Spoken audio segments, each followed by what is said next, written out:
পূর্ব মেদিনীপুরের ভূপতিনগরে জাতীয় তদন্তকারী সংস্থা এনআইএর আধিকারিকদের উপর হামলার ঘটনার ৮ দিন পরেও রাজ্য পুলিশের হাতে গ্রেপ্তারি শূন্য।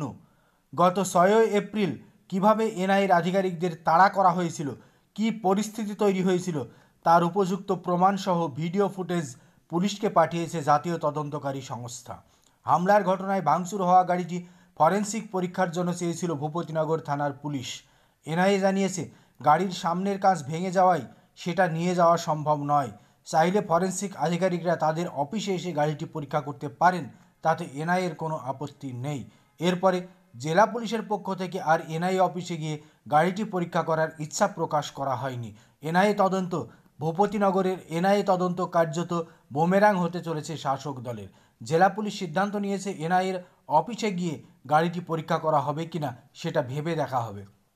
এত কিছুর পরেও ভূপতিনগরে এনআইএ আধিকারিকদের উপর হামলার ঘটনায় এখনও পর্যন্ত কেউ ধরা না পড়ায় দিল্লির এনআইএর সদর দপ্তর থেকে প্রবল চাপ তৈরি করা হচ্ছে রাজ্য পুলিশ প্রশাসনের উপর।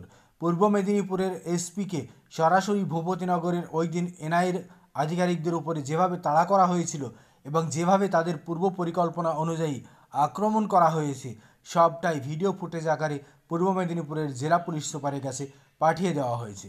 ভূপতিনগর কাণ্ডে কার্যত শাসক দল বেজায় অস্বস্তিতে। রাজ্য পুলিশ এমনকি পূর্ব মেদিনীপুরের পুলিশ সুপারও এই মামলায় ভয়ঙ্করভাবে ফেঁসে গেছেন। কেন্দ্রের জাতীয় নির্বাচন কমিশন, কেন্দ্রের এনআইএ সমস্তই ভূপতিনগর কাণ্ডে প্রবল চাপ তৈরি করছে রাজ্য পুলিশের ওপর।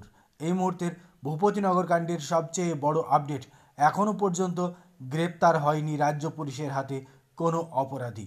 ভূপতিনগর কাণ্ডে দীর্ঘদিন পার হলেও রাজ্য পুলিশের হাতে কোনো অপরাধী গ্রেপ্তার না হওয়ায় ক্ষোভ প্রকাশ করা হয়েছে এনআইএর পক্ষ থেকে।